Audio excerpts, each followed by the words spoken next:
খ্রিস্টান ধর্মাবলম্বীদের সবচেয়ে বড় ধর্মীয় উৎসব বড়দিন আজ।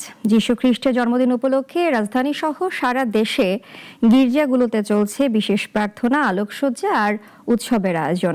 উৎসবকে ঘিরে রাজধানীতে নিরাপত্তা ব্যবস্থাও জোরদার থাকায় সন্তোষ প্রকাশ করেছে খ্রিস্ট ধর্মাবলম্বীরা। বিস্তারিত জানাচ্ছেন মুনিয়া জ্যোতি। যুদ্ধ অশান্তি থেকে মানবজাতির মধ্যে শান্তির বার্তা পৌঁছে দিতে পৃথিবীতে আসেন খ্রিস্ট ধর্মের প্রবর্তক যীশু খ্রিস্ট। খ্রিস্ট ধর্মাবলম্বীরা এই বিশ্বাস নিয়ে আজ আড়ম্বরপূর্ণ পরিবেশে উদযাপন করছেন বড়দিন।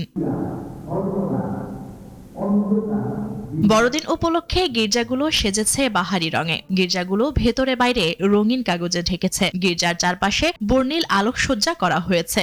ভেতরে ক্রিসমাস ট্রিতেও আলোর ঝলকানি। গির্জা প্রাঙ্গণে তৈরি করা হয়েছে গোশালা, এর পাশে রাখা হয়েছে সান্তা ক্লজ। সকাল 9টা থেকে শুরু হয় প্রার্থনা।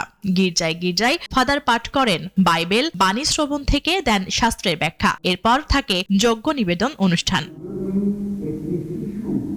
খ্রিস্ট ধর্মাবলম্বীদের প্রত্যাশা সংঘর্ষ নয়, শান্তি নেমে আসুক ধরাই। মেরি ক্রিসমাস সবাইকে। আজকে বড়দিন আমাদের খ্রিস্টানদের। আমরা সবাই আসলে প্রার্থনা করেছি যেন বিশ্বে একটু শান্তি প্রতিষ্ঠা হয়। চাচ্ছি যেমন কি সবকিছু আগের মতো সুন্দরভাবে সবকিছু চলুক। এবছর বড়দিনকে ঘিরে নিরাপত্তা কিছুটা শঙ্কা থাকলেও শান্তিপূর্ণভাবেই উৎসব উদযাপিত হয়েছে। কোনো অপ্রীতিকর ঘটনা না ঘটায় সন্তোষ প্রকাশ করেন তেজগাঁও ধর্মপল্লীর ফাদার জয়ন্ত গমেজ। আমরা নির্বিঘ্নে শান্তিতে এই পর্যন্ত আমাদের অনুষ্ঠানগুলো সম্পন্ন করতে পেরেছি। পুলিশ বাহিনী, নিরাপত্তা বাহিনী আমাদেরকে সবাইকে নিরাপত্তা দান করেছে সব গির্জাতে।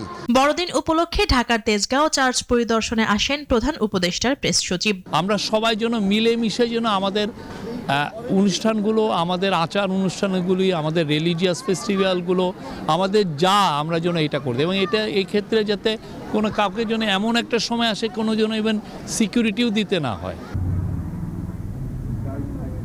ভ্রাতৃত্ব ও সম্প্রীতির বার্তা নিয়ে এবার উদযাপিত হচ্ছে বড়দিন। বৈচিত্র্যের এই সমাজে শান্তিপূর্ণ সহাবস্থানের কথাই উঠে আসছে এই উৎসবে। মুনিয়া জ্যোতি, নাগরিক, ঢাকা।